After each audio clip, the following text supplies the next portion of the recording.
Sort of a background for this talk is that I believe that when we are discussing passwords, we are giving out password advice. When we are talking about password cracking, which we love to do, we are most of the time focusing on English names and words. A vast majority of all research is heavily leaning towards English. Even me, with Norwegian being my native language, there is a lot less research about that. We had an excellent talk several years ago in Stockholm from somebody living in South Africa talking about exactly that.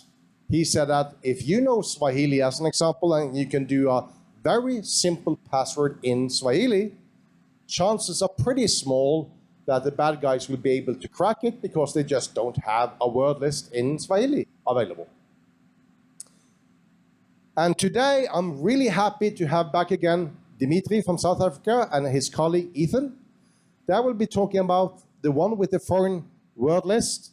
And I'm not going to say that's a continuation of that previous talk, but again, research into passwords and passphrases that are not necessarily strictly English or using standard English alphabet. So please take it away.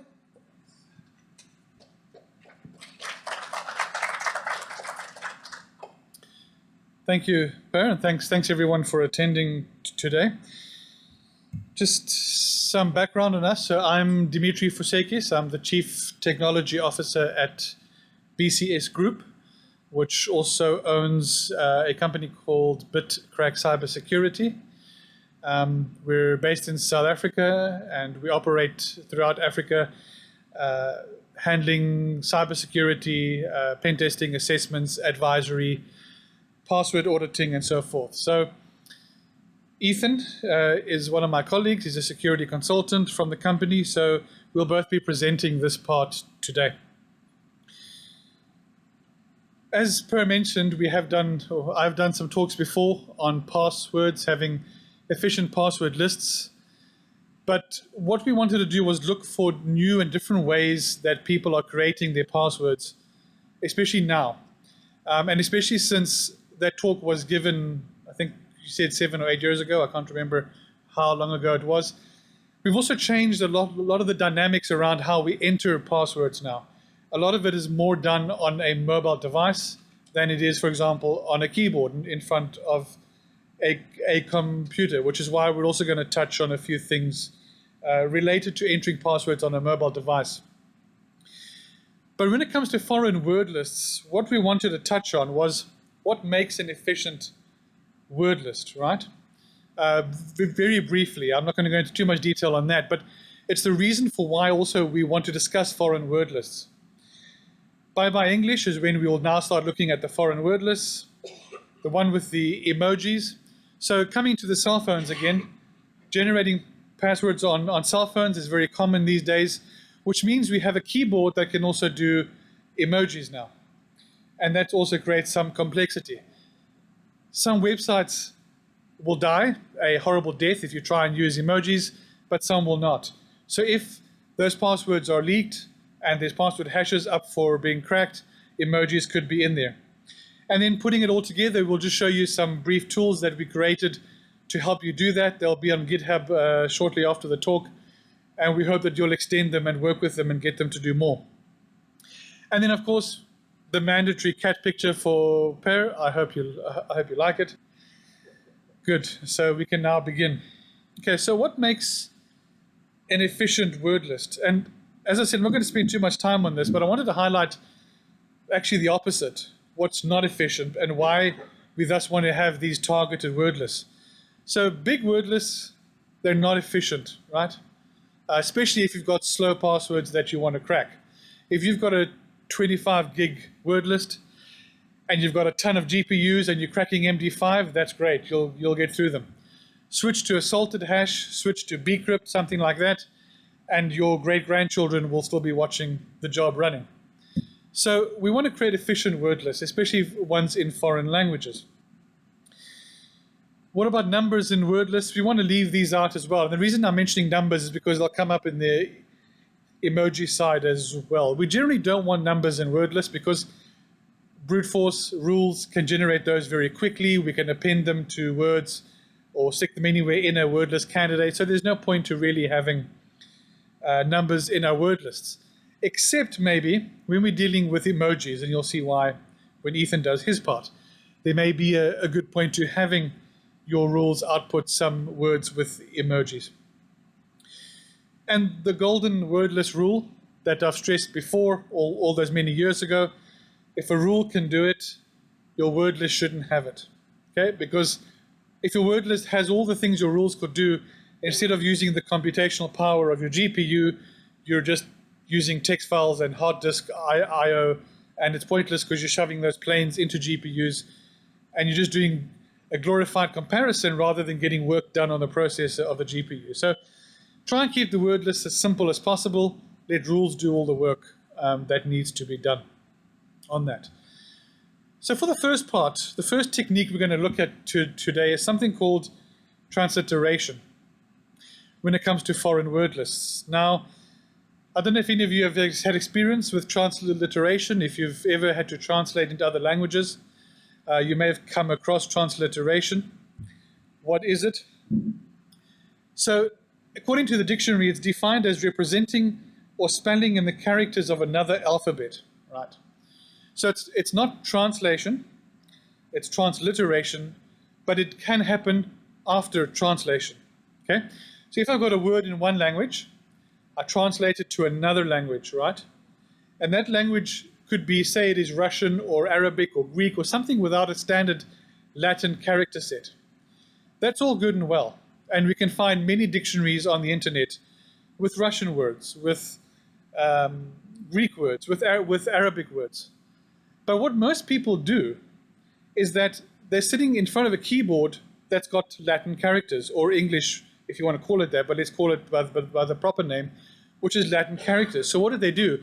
They think of the word in their home language, but they type it out the way it sounds on the keyboard. That's transliteration. So let's look at an example. If we take the word alphabet, okay, that's what the translation to alphabet is in Russian, okay? Now, a Russian person entering a password on a website may think to themselves, well, let me take this word and rather type it as it sounds, and so I'm not going to enter the Russian characters. So we could have a dictionary with a lot of Russian words in it, some nice Unicode there. You could brute force, if you're using Hashcat or John, Unicode characters. Yes, you might come past this word at some point. But there's a good chance, and we see that a lot in the passwords we crack, that the person didn't actually type it in that character set. What they did, in fact, was they used transliteration, which is here on our next slide. Okay? So they took how the word would sound in their language and they wrote it out in Latin characters. And then they add all the bells and whistles to it. So we can have adding of numbers, we can have special characters, we can have case-sensitive toggling, we can add special characters to it, we can do quite a lot, right? Now, if you were only working off English, this word wouldn't come past in your dictionary, right? Because it's not an English word. Its base started off in Russian, and we see it sounds like the word alphabet, and excuse my Russian pronunciation, but I'm Dimitri, the Greek version, not the Russian one, so my Russian's not good. And alphabet could have been written like that, and thus we would have missed it in our dictionaries if we were trying to crack these passwords. Even if you were brute forcing, okay, we're not assuming that was the password. We're assuming it's going to be a complex one and something that's got to go through rules to actually be effective. So, how do we generate these words? Okay, because we could do it manually. By manually, I mean you go take Russian word. What does it sound like? How is it pronounced? Okay, let me write that in Latin characters. All right. Like brute forcing bcrypt with a large word list, your great-grandchildren will be doing that work as well. What about dictionary mappings? Not exactly easy because it's long and it's hard. And the other thing is, it may not understand the pronunciation of the word to actually give you an answer, right? So when I'm saying that word in another language like Arabic, Greek, Russian, or Chinese, how does it sound, and how do I get that into English or non-standard characters back into the Latin characters? So we leveraged a service, and both Google and Microsoft offer the service. The Microsoft one just is a lot easier to use. It's called Microsoft's Azure Cognitive Services, and it's actually not designed for this. It's designed for all the fancy things like auto-completion of words on your apps, translation, translating sentences and keeping the right intent in it. But one of the features it does have, and the feature that we're using, is transliteration, where it can take a language like a Russian word or a sentence, give you the translation of that into how it sounds, and then give you the English transliteration, the Latin characters transliteration for that. So if we come back to this slide, right, that word running through Microsoft's cognitive services came out with that. Okay. Now something else to keep in mind is that these characters might not always be what a person will use. What do I mean? What do I mean by that, right? Maybe some of you can pick it up, but if I'm a Russian person and I'm pronouncing alphabet, and I'm now using an English or a Latin keyboard to type alphabet, I might not use an I might use a Y. So it might be ALFAVYT. Okay, we'll touch on that just now, because that means some rules are required in these word lists to get them to be even more effective than just dumping out a bunch of words and using them. So, Azure Cognitive Services. Just a warning about this, okay? Like any service out there, especially when you spin up your AWS machines and you do something and you forget about it and then you have to sell your house, something similar might happen here, okay? There's a free tier in Azure where 1 million characters can be transliterated for free. After that, you need to use a paid service, and that's going to bill you per character. So if you take the tool as it is and you shove a 25 gig word list in it, well, it's gonna be a bit expensive. How did you find out? Yeah, the hard way. Okay, so it's going to get expensive. What we've done, and I'll get that onto the next slide for you, we've done some things to help you out, and we'll continue putting them on our Git as we go forward. But what I want to show you quickly, if I can just escape from here, is coming to our console here. Okay. Okay, I'm just going to show you the code here. It's very easy to use to go forward. So what you do is, you come to the bottom, you'll get yourself a subscription from Microsoft's Cognitive Services. It'll spin up an endpoint for you that you can use. You simply add your location.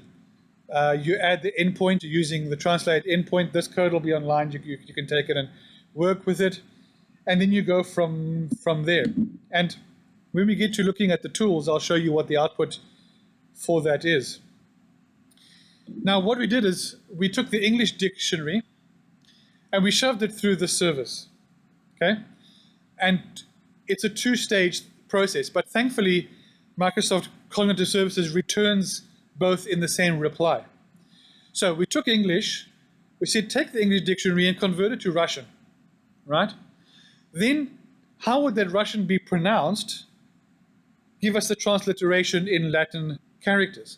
And that's when you get output like this now, okay? So it's the English dictionary, and it's obviously the end of it. I'm not showing you the whole thing. It's the English dictionary, and we've translated it, and at the same time taken the pronunciation and transliterated that. And now we have a whole bunch of nice base words to use when we're cracking our passwords. To help you, we've done 3 languages through the engine. I'll put those on GitHub for you. You can use them as base words, and you can extend it further. Obviously, like I mentioned, be careful, because once you pass the free tier, your credit card's going to start being billed for the output coming out of this. It's not overly expensive. I'm just saying, just keep an eye on what you're doing. And the reason I mention rules are so important is never ever give this your dictionary with a whole bunch of junk in it, right? Because if you give Azure aeroplane 123, Azure is going to say, well, this looks like a spelling mistake. I'm sure you meant aeroplane, right? Now, say you've got 1,000 of those. You've actually paid to translate the same word 1,000 times, because Azure is going to either give an error, or it's going to say, I think you meant this, and it's going to give you the word. So you're actually duplicating work. So make sure the input dictionaries into the cognitive services, when you use these tools, are very base dictionaries. They have nothing extra added to them, so that it can just give you the raw output of what it sounds like when transliterated into English. After that, there's some rules you can consider, like I mentioned, and we'll put these up on the GitHub as well. Okay, because people are not Microsoft's cognitive services, right? They think differently, they get into habits. So someone who is Russian maybe and typing these words on an English keyboard the way they sound may not use an I where it should be, they used a Y instead. Maybe they didn't use a K, they used a C instead. So now you don't want word lists with this, because like I mentioned, you want your word list to remain efficient and fast.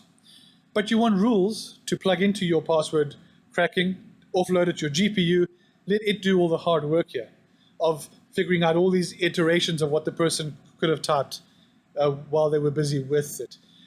In case you forgot or you don't know, okay, this is a standard hashcat rule. The S means replace X with Y. So replace a Y with an I. Replace an I with a Y, replace a C with a K. I'm sure you get the drift.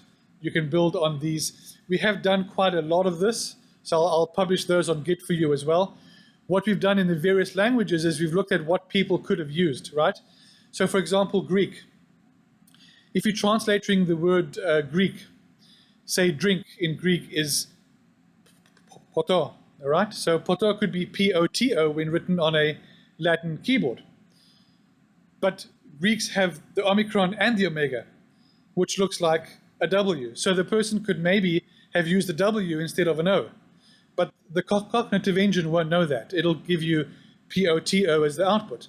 And so these rules will then come in handy to fix those minor things where just humans have changed it by using a character that could have been something else.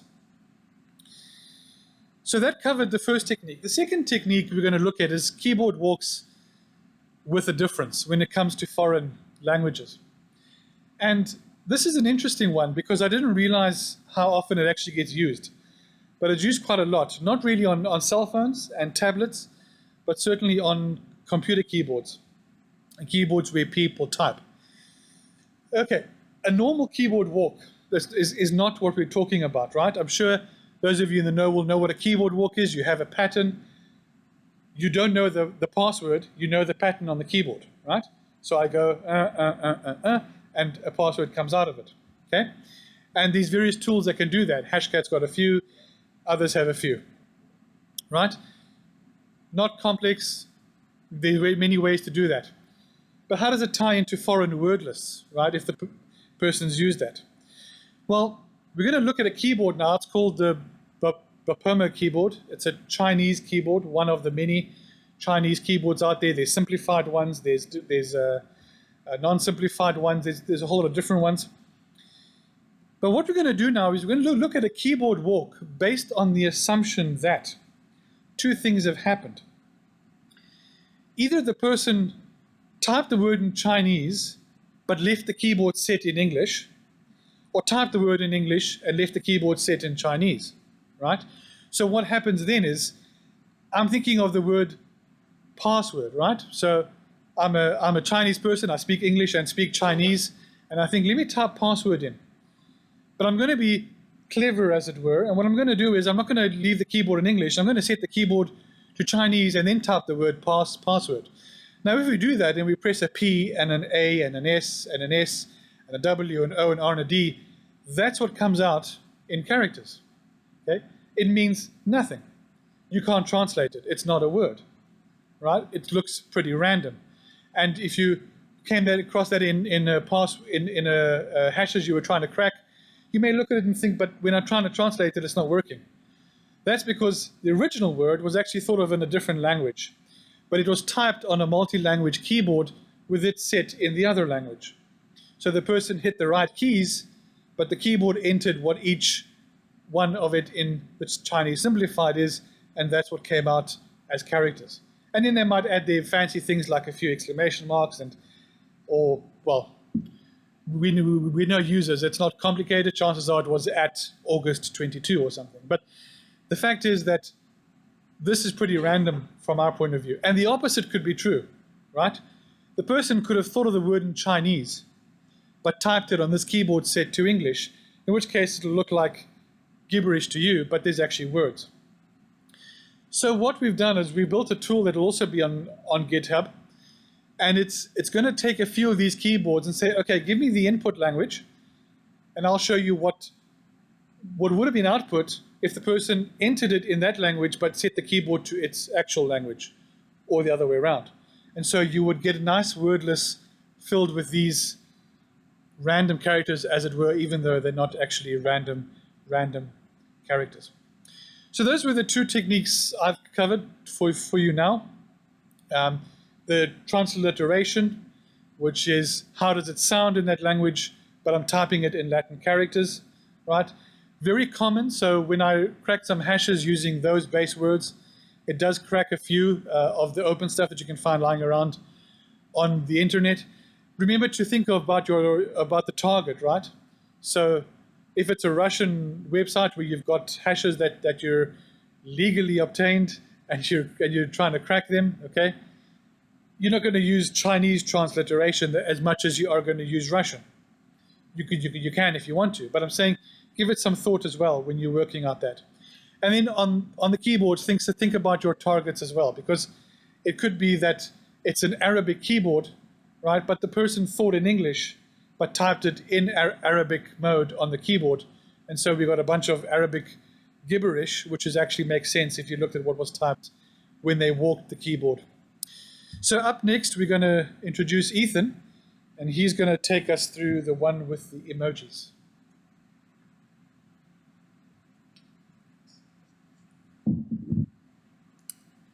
The one with the emojis. So why do we need to account for emojis in our password lists? Well, for starters, there's increasing support for it. On our mobile phones, we've had emojis for ages. And you're seeing now in Windows 11, they've just released an emoji keyboard. Macs also had it for a while. So a lot of devices have support for emojis. So it's no longer the case where you'd maybe make a password on your phone, and then when you get to your desktop, it wouldn't work because there's no emoji support there. Also, our heavy use of our mobile phones. Everyone has a mobile phone, and using emojis has become part of our lives. We use it in our text messages. It's really become part of our language, so it's only natural that it would also become part of our passwords as well. Again, a lot of accounts are only used on our mobile devices. If we think about things like Instagram, TikTok, Uber, they're all accounts that we only use on our mobile devices where we have emojis. And then there are a lot of emojis, over 3,600 emojis in Unicode standard.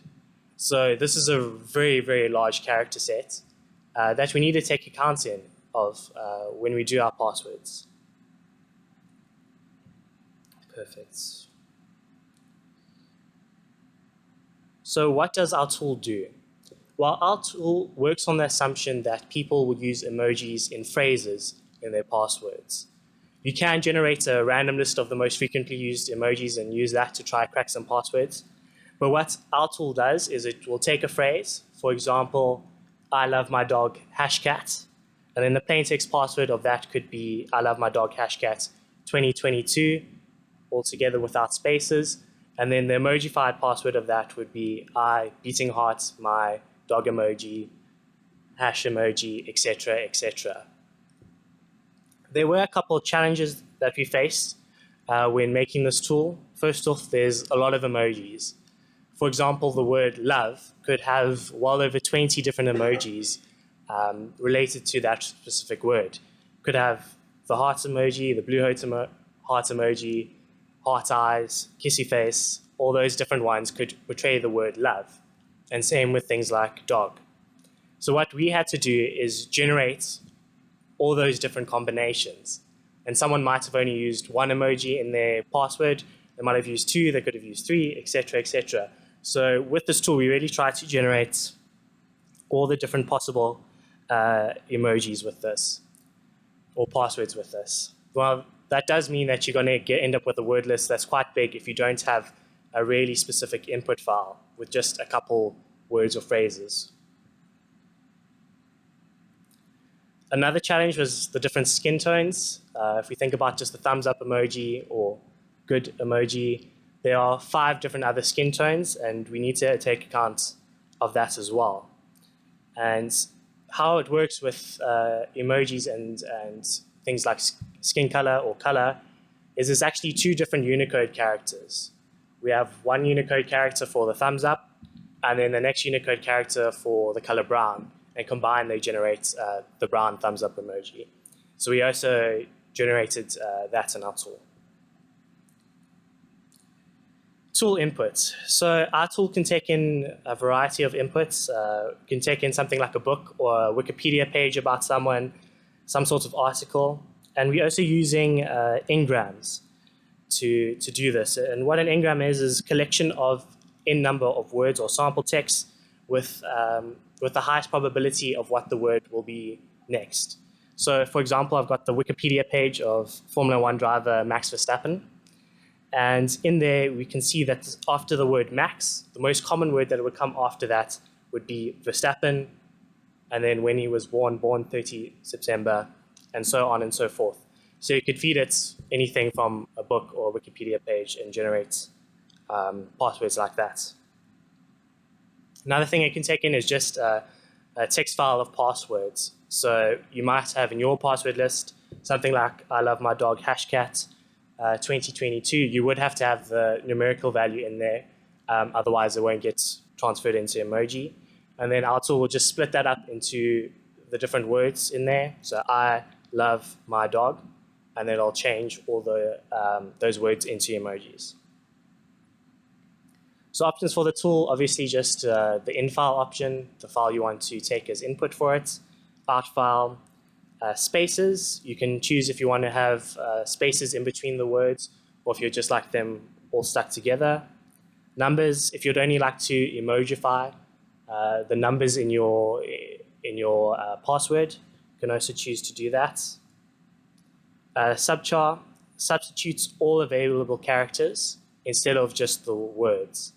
So for a password like foxmoon19, there's emoji for the character for the letter O, for X, for M, and what that will do is it'll just generate foxmoon with all those characters being emojis, and it'll also generate all the different combinations of that. -n, this is for if you're using engrams for something like a book or an article, and then -n is just the number of engrams, the depth that you want to go to. So just for a quick demonstration,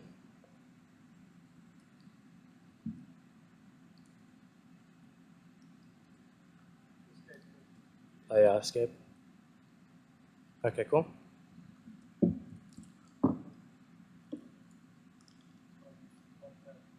That's fine.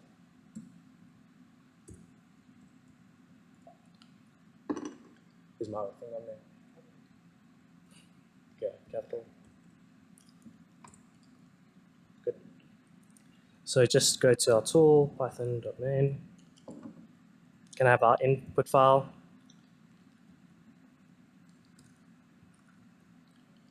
I think it's just, yeah, and then our out file. Okay, cool, I'll do that.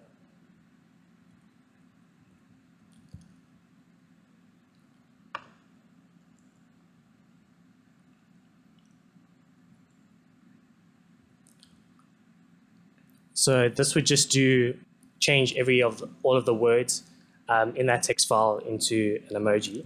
So for just examples, we can look at what our input was. Wait, sorry.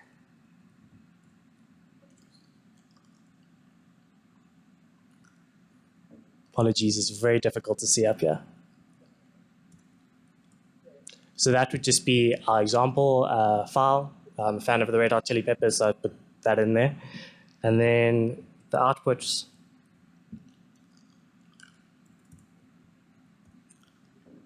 Is it in? And you see our out file.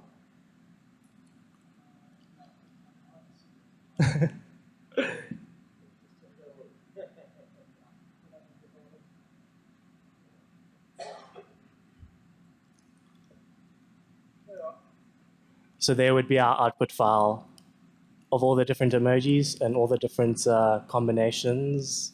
Where's it gone?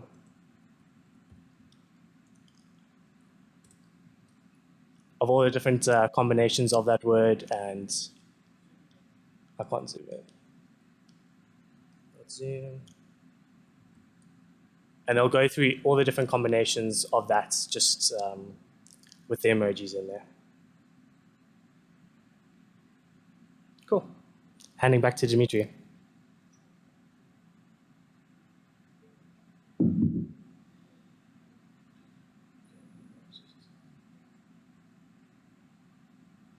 Okay, just so you can see it a bit clearer. Okay, so if you go back to the beginning. Okay, so that's what it took with Red Hot Chili Peppers. Okay, so obviously it's going to iterate, as Ethan mentioned, through the different options of what could be red hot, right? Okay. Lost the mouse cursor. Okay, and as we go down, we get to the next one. Okay.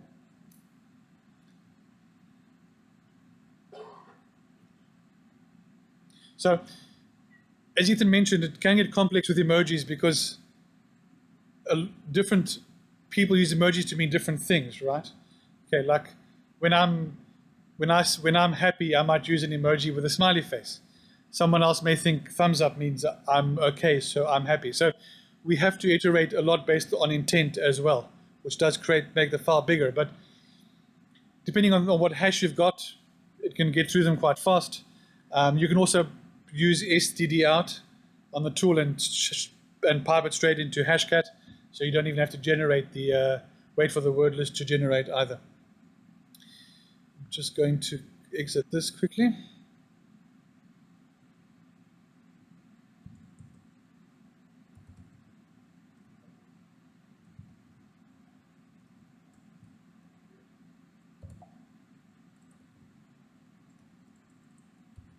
Okay, so if we come back to our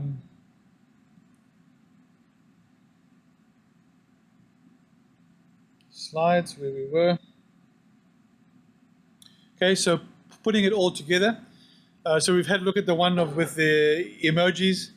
We've had a look at the keyboard walks. So looking at transliteration, right? If I have a file, let's call it test1.txt, okay? And we put some words in there, base words that we want in our dictionary. So let's take aeroplane, let's take potato. Someone give me some words. Nouns. Garden. Garden. Let's do one more. Dancing. Dancing. Password. Okay. Good. Okay. So what we'll do then is we will call our tool, right? And we're going to say that the in file is test1. Okay, we give it an out file, test1.out. Okay, and then we give it the language. So what I want to do is I want to make this, let's take Arabic, right, AR. So I'm asking the cognitive translator, translate it to Arabic. How does it sound if I speak it in Arabic and give me that in Latin characters? And hopefully if it works, we should get some output here. Okay, so there we have some output. I'm not sure if it's big enough to see. Okay, so what it did is it translated aeroplane to Tyra. Well, my Arabic is also not good, right? So if I'm pronouncing it wrong, forgive me. But so it took the word, translated it out, and then gave you what it would sound like. Again, the tool will be on GitHub, and take it and change it, make it better, get it for what you want it to do.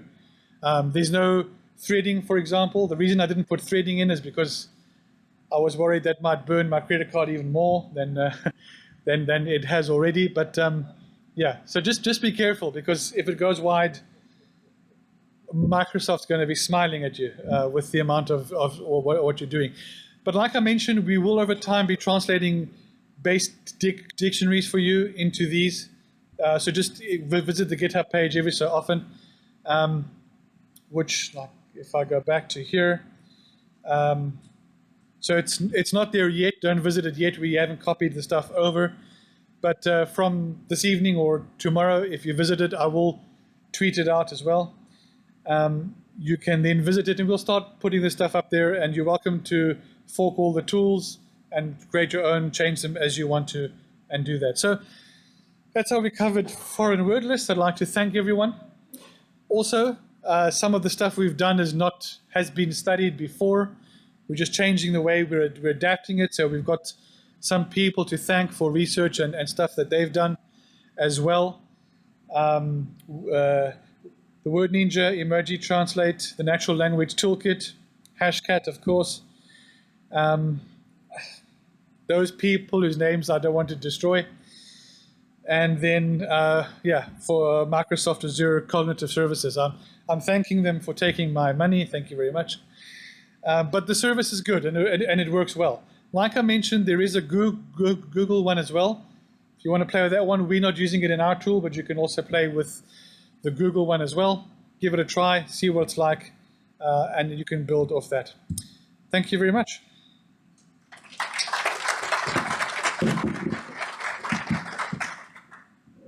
Questions for Dimitri and Ethan? Sure. While they're asking, I'll put it back up. I have a question. In my language, we have a Danish character called Ø.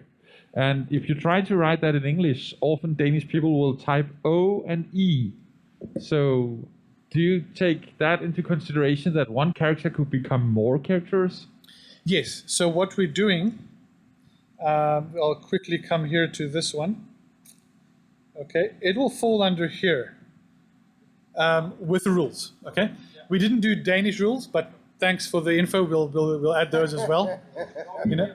You can also, yeah, I mean, there's nothing to stop you doing it. In fact, it's better if the person who speaks the language does it, because you know, like I know in Greek what we often transliterate to, right? I might not know in Danish. So, but do it under rules so that you don't have to cater for it in all your word list output. Someone wanted this one, I think.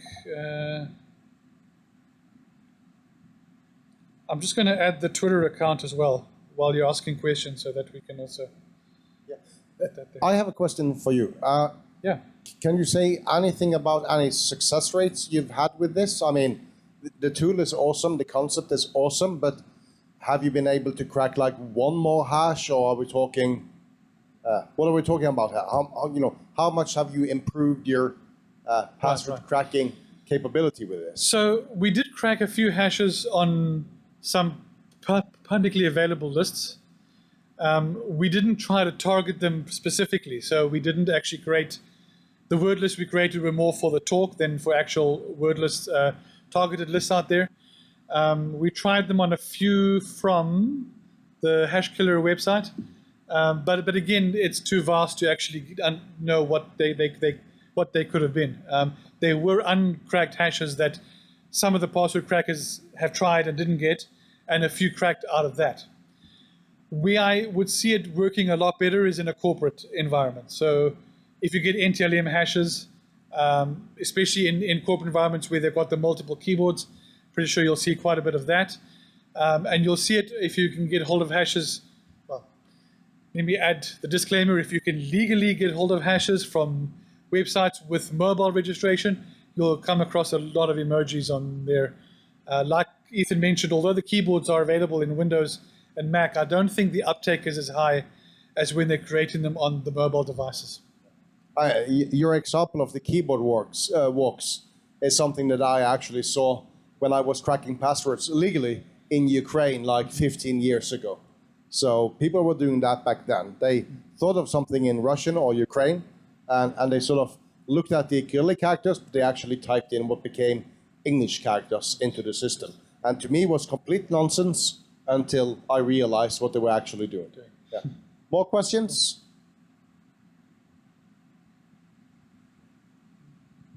I think there's a question probably more for Ethan. Some of the conversions to emojis that you had ended up being very short, like I love my dog could be I heart dog. Do you have, and I'm wondering if websites and so forth are counting the minimum password length wrong. You know, if it's supposed to be 8 characters, are they counting, you know, each emoji as like 4 or something like that because that's its length in Unicode? Well, it depends. So a lot of the emojis are just a single character, a single Unicode character. But then again, some of them with like different colors and stuff, it's two characters. Right. And it'll see it as 2 characters. But even the emojis that are a single character, it takes multiple bytes to represent that. So yes. It might be a 4-byte long Unicode character to represent that emoji. Yes, but it'll still be only seen as 1 character. Okay, yeah.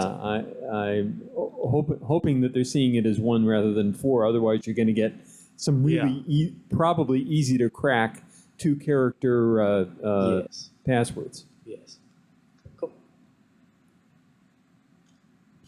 Sorry, just to add to that. So what I think a lot of websites are doing as well is that they're taking the input, if it's Unicode, they're then catering for, okay, it's Unicode, so don't look at the actual Unicode itself, but work out how many characters I've got in Unicode rather than how many plain text with the actual Unicode written out as U1 or whatever the hex value is for that.